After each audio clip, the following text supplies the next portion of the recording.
the toll booth of the Strait of Hormuz was going to be rebranded to something else that fits into the Article 26, the legal framework that allows Iran to charge a toll booth.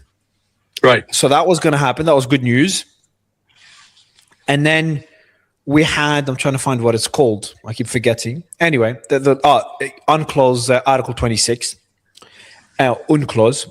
So that was for the fee for the Strait of Hormuz. I'm like, great. We have a solution for that. Because that was something that Iran, as we've discussed last time, would not budge from this. Initial sources on the American side, they're saying there won't be any fee, any toll. But it seems there is going to be something. They're just not going to call it a toll. They can call it a pilotage fee or navigation aids or environmental monitoring, whatever they want to call it. They'll be charging money for ships going through. So that's sorted. Then we had the biggest one is the unfreezing of assets. I didn't know how that will be solved.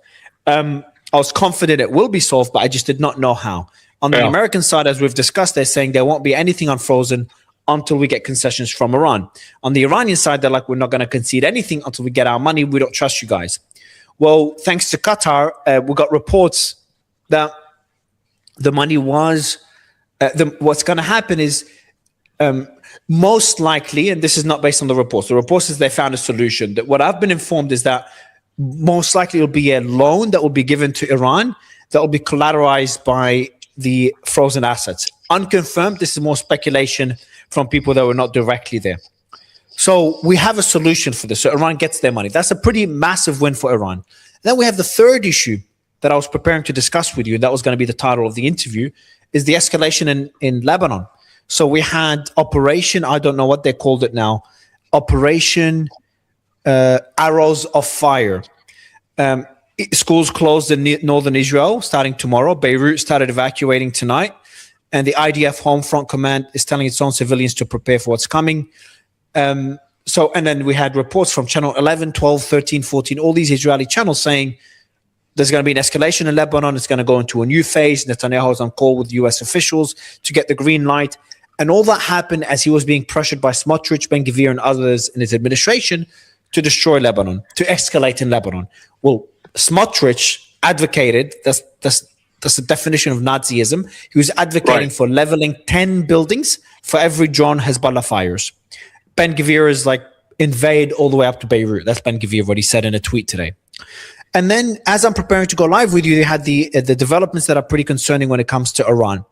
There were explosions reported in, let me see exactly where. Karg? Bandar Abbas. Karg, there were fires there, no explosions. There's satellite images showing potential fires, unconfirmed, and we're not saying there's strikes, and we don't know if there's actually fires, but there's been multiple reports of fires with satellite imagery. But this satellite imagery is hard to dissect. Then there's been reports of explosions in Bandar Abbas and around that area. Air defenses were activated, and then there's reports that the IRGC shot down multiple American drones, including a Reaper drone, at least one. And then we got information from Iranian sources that the US shot down shot at two IRGC Navy speedboats, killing 4 IRGC members on board. And that's where we're at right now. We don't know what exactly that clash between the US and Iran was. It's quiet as of the last few minutes, unless something just happened or nothing. It's been quiet in the last half an hour to an hour, but that happened in the last couple of hours. And that's where we're at. So very volatile, a lot of moving pieces. Right. And then Barak David, last 2 quick updates. Barak David just posted now why it matters. This comment seems to signal a softening. And okay, so Trump posted, that's important. Trump posted that the uranium now will either be immediately turned over for the US to be brought home or destroyed, or preferably in conjunction, coordination with the Islamic Republic of Iran, destroyed in a place or at another acceptable location with the Atomic Energy Commission. So essentially, Trump conceded on Iran sending the enriched uranium somewhere else, and then Barak David saying this is the US softening their position regarding the enriched uranium stockpiles, which is a positive development when it comes to a deal. So there's a lot there, Larry, some of it good, some of it bad. My position is that the war is still over, and I think a deal is imminent. But obviously, a lot of indicators pointing in a completely different direction. What do you make of all this? There will be no deal. Iran is firm on its position. Lifting of the sanctions, unfreezing of the assets. Well, Now, part of the problem with the unfreezing the assets is it depends. I'm not sure what percentage of those were frozen because of the actions of a U.S. president through executive order, and what percentage were frozen through actions of the U.S. Congress. Sanctions passed by U.S. Congress cannot be circumvented by the president. So that would be an issue for negotiation. And on that issue, Iran might be willing to show some flexibility. But they're showing no flexibility with respect to Lebanon and the ending of the fighting in Lebanon and the fighting against the Palestinians. Instead, Israel's ramping up. Israel's basically telling Trump, "Go fuck yourself. We're gonna do whatever we want." And what are you going to do about it? Well, what Trump could do about it is pull the plug on him completely.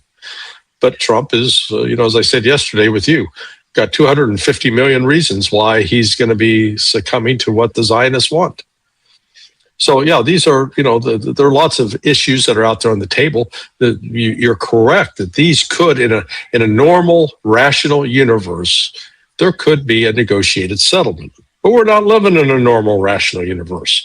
We're living in Zion land, and where the Zionists reign supreme. They control Trump, pure and simple. They control the American Congress.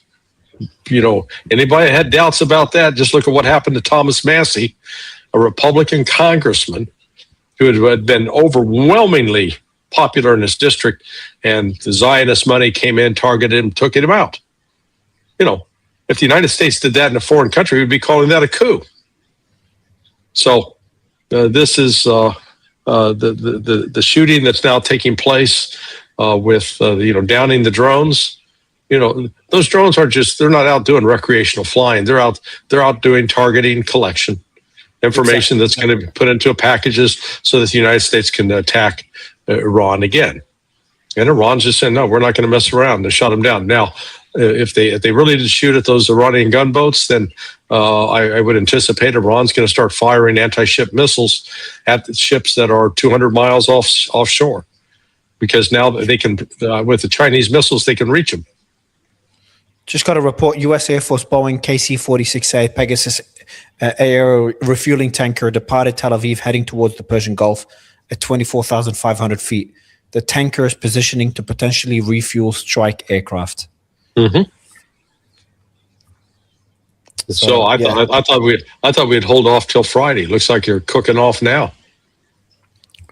I hope it's limited. A bit of similar to what we saw after Operation Freedom, just limited back and forth. I love it, limited. As I said, the pregnancy. I hope it's limited, dude. You're either pregnant or you're not pregnant. There's no limited in this. That's like with war. You're full on or you're not on. The little bitty pinpricks here are just that's how a whole fire starts. Yeah, exactly. That's where the worry is that one thing, the escalation trap, one thing leads to another and it escalates. But the Operation Freedom de-escalated relatively quickly, the clashes they had there. So that's what I'm hoping happens. Obviously, everyone's hoping that happens, except the guys in Israel. Where do we start? Let's go into before we talk into Lebanon and the strikes that are happening right now, because that's developing as we speak. There is a positive development. Trump did post that he's happy the enriched uranium goes out of the country. Al Jazeera reported, so I'm not the only one that says this. Al Jazeera reported as well that Qatar has managed to find a breakthrough when it comes to the unfreezing of assets. And the last sticking point, the giving up the unfreezing of assets, the enriched uranium. Trump posted about unfreezing of assets and sanctions. This Hormuz and the sanctions. There's been reports that the U.S. is willing to lift the sanctions on the oil, Iranians' ability to sell the oil, which they've done before. So I think that's digestible. They've done it before.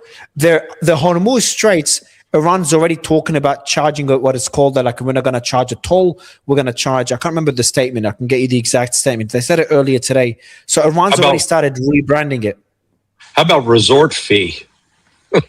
result fee. They called it, I think, an environmental fee. I think that's what they called it. There you go.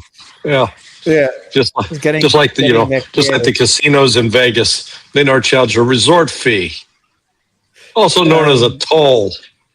There we go. It is natural. So that's the foreign ministry today. It is natural that in this process, the services provided navigation services, in addition to the necessary measures to protect the environment of the Strait of Hormuz, the Persian Gulf, and the Sea of Oman, these require the collection of fees. Therefore, they should not be referred as tolls.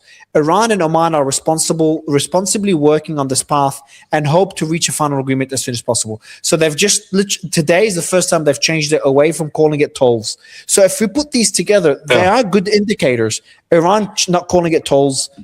Trump just agreed not to send the enriched uranium to the US. And Qatar saying, according to Al Jazeera, which is owned by Qatar, saying that we have a solution for the unfreezing of assets.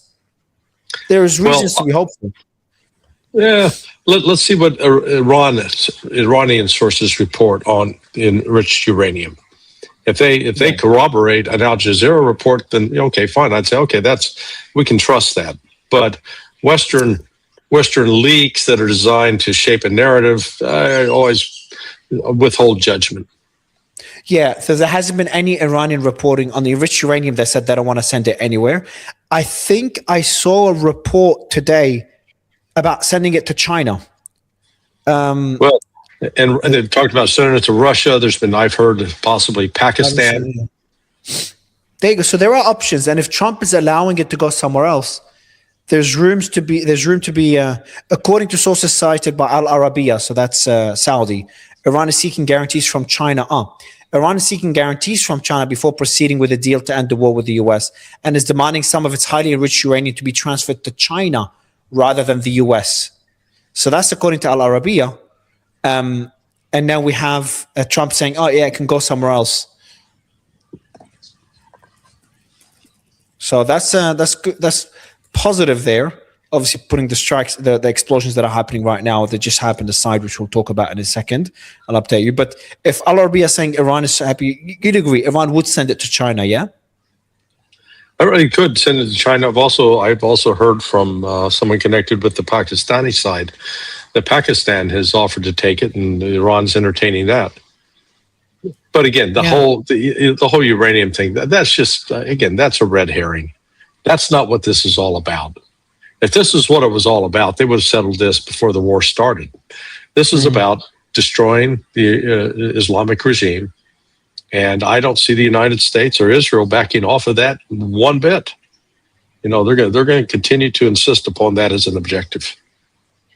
But Israel, yeah, but the US, they know they can't, Larry. Like you've talked about the depletion of the munitions for so long. They can't. Oh, right. They might want to. No, I agree with you. They can't, but that doesn't mean they're going to give up on their fantasy. Oh, shit. A second KC-46 just took off from Tel Aviv. Yeah. So you figure they're capable of refueling 3 or 4 F-35s or F-16s or F-18s, whatever's in the area. So the air ops are now stepping up. If those tankers are flying out of Israel away from the region, that'd be a good sign that, okay, U.S. is preparing to de-escalate. But it looks like it's heating up now. Yeah, it did heat up on Friday. Remember, we talked about how there were fighter jets and refueling tankers scrambled, but then they did not end up striking, which seemed either like a pressure tactic to have the Iranians concede while the Qataris were there, or to have Iran activate their air defense systems to try to locate them, preparing for future strikes. Maybe now they're trying to pressure Iran again, playing that game as they're negotiating. Again, or it's a preparation for something much bigger. We'll see. We're seeing it unfold live. Lebanon is a scary one. That was pretty. Went all out today, but they haven't started striking hard. They struck a bit hard this morning, but they haven't started striking Beirut. So, would you agree that in the next 24 hours, if we see massive, my assumption here is that they're doing the same thing as the last ceasefire, Larry. Mm-hmm. The ceasefire was imminent. Israel tried to cause as much damage as possible before having to abide to it or partially abide to it. Could this be again the same thing here? If they feel a deal could happen, they're trying to attack as much as possible before Trump forces them to stop? Except we already have a ceasefire in place, supposedly. We do. Yeah. What's going on right now isn't supposed to be happening. So what Israel has shown, that ceasefire, they wipe their ass with it. They don't care. ceasefire, schmeeshfire, it gives them, they're going to go ahead and blow the hell out of Lebanon. And it's frustration because they can't defeat Hezbollah on the ground. And Hezbollah continues to inflict significant casualties on Israeli defense forces that are on the ground. This is the only thing Israel's good at, bombing from the air. That's what cowards do. They don't have to go to hand, face to face. They can just drop it from 20,000, 30,000 feet and fly home. They don't see the blood. They don't see the mayhem. Yeah. So that's when they blow up buildings. But the problem, so they destroy the buildings above ground. Hamas learned long ago. Go below the earth. They do, and once they're below the earth, they're in there like a tick on a dog's butt. Israel can't get them out. And it's important to remember, Iran closed their airspace from the 22nd till the 25th. So Iranian airspace right now is closed. It's empty. Right. Just remember it's now the 26th in Iran. Yeah, 26 just started, so it's still clear. I'm just looking at it. It's just so the clearance ended today, but the airspace is still completely clear. So they closed their western airspace. Yes, but I'm looking at a map right now. I can show it to you, Mike. You can show it on screen. All right, Tasnim just put out a report here, Larry. Tasnim News says that an informed source has confirmed that progress has been made during the latest round of talks, with steps forward achieved. Iran is insisting that a portion of its frozen assets must be released as part of the process, continuing to cite a lack of trust in the U.S. and a desire to secure concrete, guaranteed outcomes. So that just came out from Tasnim. Yeah. Gives you a bit of hope if it comes from Tasnim? No. When the deal is signed, both sides said we've agreed to all points, then I'll allow myself to entertain some hope. But right now, there are too many assassins lying in the bushes ready to sabotage the process, and Israel being the culprit number one. Is it fair to say that even a deal is signed, this is just a one-pager MOU? Like, this doesn't mean much anyway. We're celebrating something very trivial. Remember, there was this thing called the JCPOA. That was that was a signed agreement. And all Trump did is said, no, we don't recognize it. We tear it up and walked away. And, the narrative in the West was, oh, this was a terrible agreement. Now, I am no fan of Barack Obama. But if you go back and read that agreement, it was rock solid. If the objective of that agreement was to ensure that Iran did not develop a nuclear weapon. And instead of running with that victory, the neocons and the Zionists made sure they sabotaged it, because they knew if that agreement was allowed to stand, then they couldn't get rid of Iran. They want to get rid of Iran. Like I said, this is not about preventing Iran from getting a nuke. That is the excuse. This is about eliminating the Islamic Republic. You can't have a government that's based upon genuine religious belief, because Israel is a false example of that. They claim to be a Jewish state, and they completely violate the tenets and principles of Judaism. There's something that the Financial Times put out today, which is something we've discussed a lot. And by the way, the JCPOA point is really interesting. I said today in one of the interviews, I'm like, we're getting excited about this one-page MOU when an agreement that took a year and a half to finalize, that had hundreds of pages, was ripped up in an instant. And now we're thinking this one-page MOU is going to mean much. So we can celebrate this one-page MOU, but long-term, not too many reasons to celebrate. The report from the Financial Times says Trump's military options to break the stalemate with Iran are risky, limited, and may ultimately benefit Iran, which has weathered 40 days of bombing without retreating and only hardened its position since, according to the Financial Times, cited by from airstrikes to naval operations, there is no easy way to force Iran back down, and new attacks risk dragging Washington into a costly quagmire. Iran has learned from American fighting methods, is rebuilding its damaged air defenses, and may have received weapons from China and Russia. It can strike U.S. forces with suicide drones in any new round of conflict. So And also, Iran shot down a drone this morning as well, and they said that was using some new air defense system they haven't used before. Right. And they shut down the drone as a warning sign. And now we have the reports that came in an hour ago that we were just talking about of multiple drones shut down. So I think it's important to take one factor into consideration, that Iran right now is very different to the Iran before. Yeah, yeah, they've been buttressed, strengthened, you know. So they've really had a boost from China, from Russia, and you know they're prepared for the next round.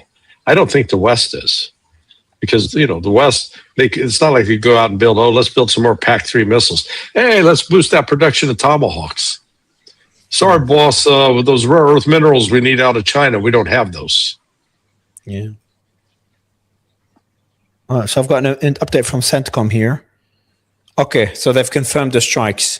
CENTCOM spokesperson Captain Tim Hawkins told Fox News that U.S. forces carried out a self-defense strikes in southern Iran, targeting missile launch sites and Iranian boats allegedly attempting to place mines. Hawkins said the strikes were conducted to protect American troops, and the CENTCOM continues to defend our forces while using restraint during the ongoing ceasefire. What do you make of that statement? They said they're using restraint. Nonsense. You know, the U.S. forces have no right to be there, number one. So it's like you break into somebody's house, they start shooting at you, and then you say, oh, we had to shoot back because they were putting our lives at risk. You shouldn't enter their damn house in the first place. You know, we used to believe in this thing called international law. Instead, you know, the United States now reserves the right. We can break whatever law we want. If we decide you're an enemy, we can do whatever we want to you. We declare you a monster, we can kill you. Do we have to have any legal justification? Absolutely not. There's another report here I want to get your thoughts on. Ynet reported that Israel may be left with 3 active fronts and tied hands. They said that that's a big thing. They said Trump lifting the naval blockade, he will make a joke of himself. And they called it a defeat and humiliation. So Israeli media is just taking a shit at Trump. I don't think that will, yield much results. Or one of my guests is like Mario, they're trying to coax him back into the war. And then it says, with America's failure. Those cigars are kicking in, Larry. No, I swallowed wrong. Okay. With America's failure, Israel now faces its worst strategic situation in history. 3 active fronts, Iran, Hezbollah, and Hamas, and no room to maneuver. If Trump off-ramps, what happens to Israel? What happens to the 3-front war? Would they have to start winding down those wars as well? Yes. All the United States has to do, excuse me, is pull the plug. They pull the plug on Israel. No more military aid, no more resupply of weapons. Israel's going to have to come to realization, okay, we got limited resources. We can't keep this up. We have to pull back. They've already, I think, they've suffered more casualties, more losses on the ground in Lebanon this go round compared to 2006. But again, we don't know that for sure, simply because the Israelis are doing everything they can to cover up the losses and sort of downplay it. Because I guarantee you, if the knowledge about those losses comes out, then the political reaction in Israel is going to be very severe. Yeah. By the way, is that blackjack there? Or the lady? No, they're both inside. Okay. By the way, if you have a meal, you can take a bite. Don't hesitate. You can always No, that's all right. I content myself with a cigar. You can always have a meal on my show. Whenever you're hungry, you can always have a meal.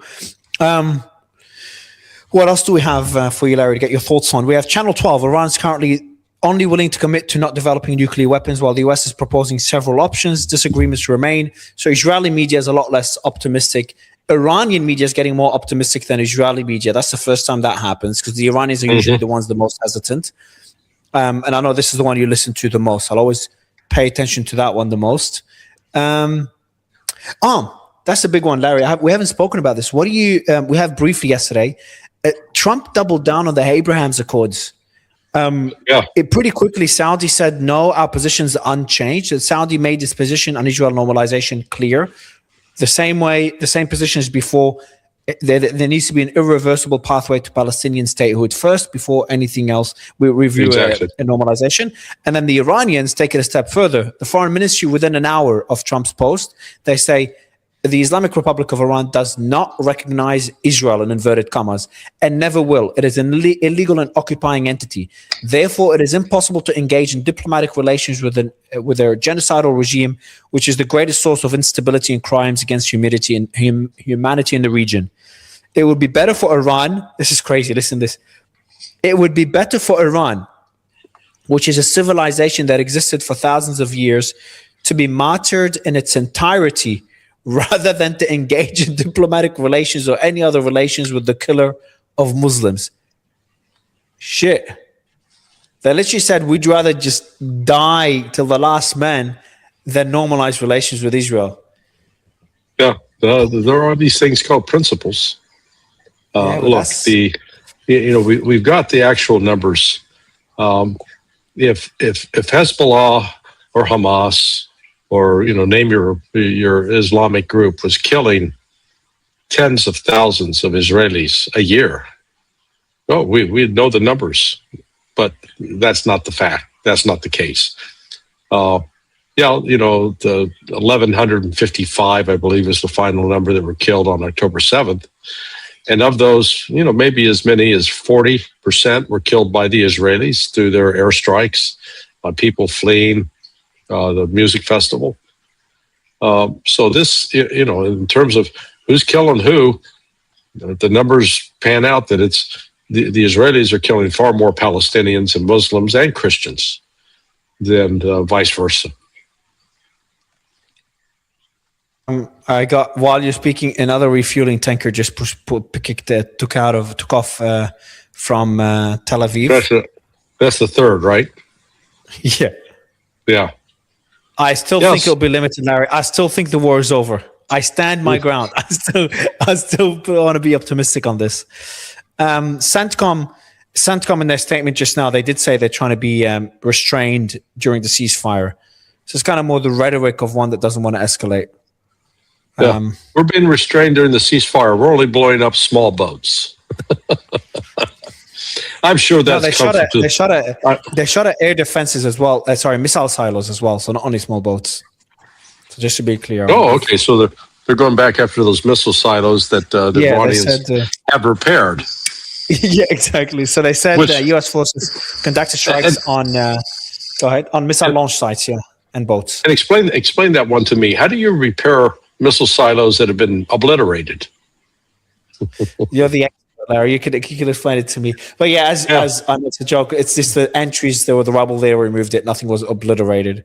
And how did on Friday as well? The Air Force that was destroyed scrambled the fighter jet. Two fighter jets, Iranian fighter jets, and CENTCOM already shot today, shot at boats as part of the Navy that totally sank. So in the last 2 days, we had Iran scramble fighter jets, CENTCOM shoot at boats, and at missile silos, all meant to be destroyed. Well, you mean Trump may have made some mistakes? Oh, my goodness. How does that happen? Yeah, look, this, there's always a propaganda war on either side. Each side will put out their propaganda to make themselves look the best and the other the worst. But there's no denying that despite obliterating some of Iran's capabilities, there are still aircraft flying despite saying you defeated them all. And part of the reason for that is at the very start of the war, Iran flew a lot of its planes into Pakistan. They were sheltered and protected in Pakistan. And a number are in underground shelters that, they prepared for this for years. They're not going to leave them out in some above ground shelters because they know they're vulnerable. Yeah. Yeah. All right. So that's the third refueling tanker taking off. The Abraham Accords. Yeah. So on that question, and before you can explain your thoughts on Iran's response, but why is Trump mentioning them? Is that him trying to give Netanyahu is something political to use back home. Yeah, the way I saw it is, yeah. That's to try to exactly get it. the war in Lebanon. Throw Bibi a bone, but it's not even Bibi, because like I said, I mentioned before, take Bibi out of the equation. The Israeli position vis-a-vis Palestinians and Lebanese have not changed, nor is it going to change as long as you have the Likudniks and their allies in government. They are firmly, unalterably, they believe from the river to the sea applies to them, not the Palestinians. So I want to repeat what Smotrich and Ben-Gvir said today, because that one is, it's really upsetting. I'll read out the exact statements. Let me see where it is. It's crazy that Netanyahu is the one that's seen as the moderate here. Yeah. Why? That tells you how crazy things are. When Bibi's the moderate, oh my God. Yeah. Smotrich it's not a public statement for him to get political points. It was during the security cabinet meeting, and Smotrich was advocating to level 10 buildings in Dahi and Beirut for every drone launched from Lebanon. And then Netanyahu pushed back saying, what do you mean? You're asking Israel should also destroy 10 buildings in Gaza or the West Bank or even Ramallah every time a drone is launched, including a criminal group inside Israel launching a drone. So even Netanyahu is telling him, how is that even a logical thing to do? But it is concerning if you take that along with Ben-Gvir's statement that he should invade Beirut. Ben-Gvir talks a lot of shit, but it's hard to dismiss them when 20 to 30% of Israelis have a favorable view of Ben-Gvir. Yeah, you can't dismiss these statements anymore, Larry. No, these are radical. These are extremist statements, and they act on those statements.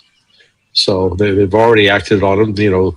Allowed rapes of prisoners because Ben-Gvir said it's okay. There's we talked before about how the extreme religious views end up really poisoning the well. Yeah. And even if some people start to worry that if Netanyahu is replaced, similar to Ali Khamenei, everyone's like, if you replace, don't kill Ali Khamenei because you might have someone that's more radical or more aggressive or anti-US, less willing to have a fatwa against nuclear weapons, maybe more willing to build nuclear weapons. So all these things, the same thing might apply to Netanyahu. You get rid of Netanyahu, you might get someone even worse. That's the problem there. Yeah, so let's define, we use the terms radical this, radical that. So let's define exactly what we mean when we're saying radical. So from the standpoint of the Ben-Gvir and the Smotrich, they do not accept Palestinians as human beings. They are subhuman. Untermensch, as the Germans used to call it. They are Amalek. They are people that God, according to their belief and their particular version of what they call a holy scripture, that must be destroyed. Not just the men, the women, the children, the animals, just all destroyed. Now, that's not rhetoric. That's a belief. So I chalk that up to that's extreme, ultimate extremism. You don't see yet on the Iranian side the same kind of kill every Jew. You don't hear that rhetoric. You don't hear that call. And in fact, in Iran during the course of the war, we did see when they were hit, they didn't retaliate by blowing up schools with children in it. They still, I think, within the tenets of Islam, believe killing non-combatants is a sin. So they focused upon economic targets, military targets, but shied away from going after civilian targets, by and large. Otherwise, if they had, we'd be hearing about it. We'd see, Israel wouldn't be keeping that quiet. I mean, that'd be a perfect propaganda piece. See, these murderers are killing our children.